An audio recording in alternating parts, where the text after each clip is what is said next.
केंद्र सरकार ने चीन से एफडीआई को आकर्षित करने के लिए भारत से जमीनी बॉर्डर साझा करने वाले देशों से एफडीआई के नियमों में ढील दी है। जी हां, मंगलवार को केंद्रीय कैबिनेट ने इसकी मंजूरी दी है। नए नियमों के तहत भारतीय कंपनियों में 10% से ज्यादा गैर कंट्रोलिंग स्टेक के लिए अलग से मंजूरी नहीं लेनी होगी। सर, यह फैसला क्यों लिया गया और इसके तत्काल फायदे हमें क्या दिख सकते हैं?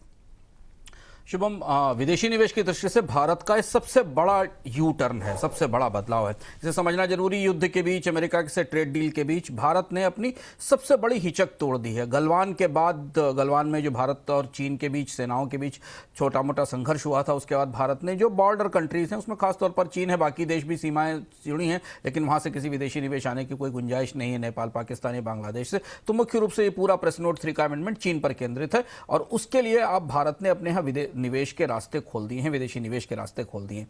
जो फैसला लिया गया है उसमें 10% तक की नॉन कंट्रोलिंग स्टेक ले सकती हैं चीन की कंपनियां भारतीय उपक्रमों में जहां वो निवेश कर रही हैं या जिनके साथ वो संयुक्त उपक्रम कर रही हैं।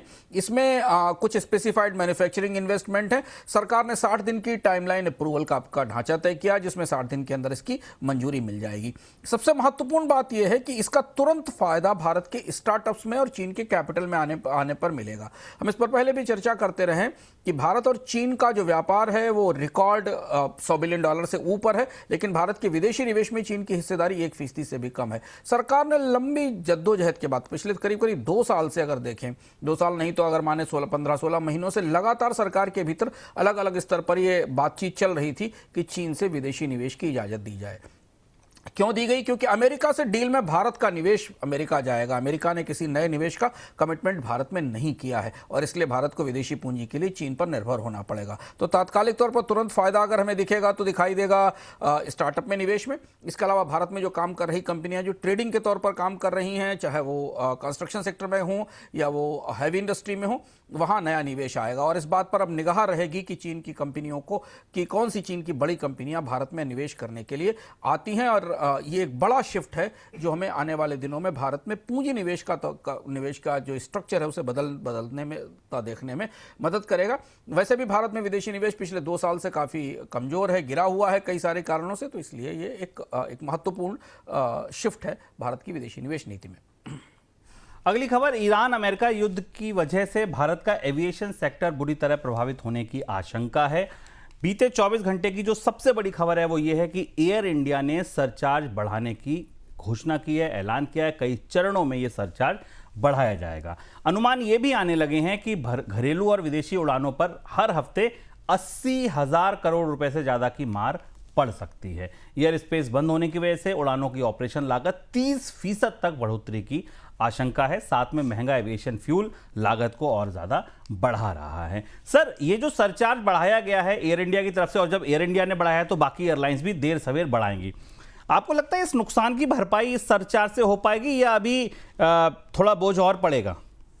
देखिए, कल ही हम लोग जब विस्तार से बात कर रहे थे तो हमने आपको बताया था, बोनस पॉइंट में हमारी कोशिश होती है कि हम समय से पहले आपको बता सकें कि कौन सी चीजें आ रही हैं। और कल ही हमने आपसे कहा था कि एविएशन पर सबसे बड़ा असर अब दिखने लगा है। एविएशन पर हमने 1 हफ्ते पहले भी चर्चा की थी, लेकिन जेट फ्यूल्स की कीमतें जो पिछले 3-4 दिनों में बढ़ी हैं और मार्जिन बढ़े हैं, खासतौर से सिंगापुर के बाजार को जिसको बेंचमार्क माना जाता है, उसके आगे तय था कि दुनिया की एयरलाइंसेज अपने किराए में बढ़ोतरी करेंगी। कल हमने आपको बताया था कि न्यूजीलैंड की एयरलाइंस और क्वांटास ने अपनी दरें बढ़ा दी और क्वांटास बढ़ाने की तैयारी में। भारत में एयर इंडिया वैसे भी आर्थिक रूप से दबाव में है, एक्सीडेंट्स के कारण और तमाम खर्चों के कारण। तो एयर इंडिया ने 399 रुपए का सरचार्ज डोमेस्टिक और जो दक्षिण एशिया में जाने वाली उड़ानों है पर लगा दिया है।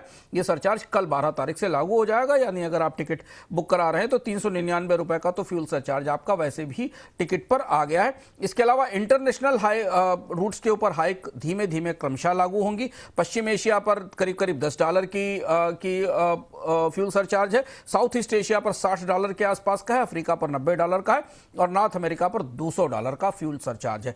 यानी जेट फ्यूल की कीमत आपकी जेब तक आ गई। एलपीजी की कीमत का असर आपके किचन पर आ गया, जो कि महंगी हो गई। जेट फ्यूल की कीमत का असर आपके की यात्रा के खर्च पर आ गया। सीएनजी पर हम आगे बात करेंगे।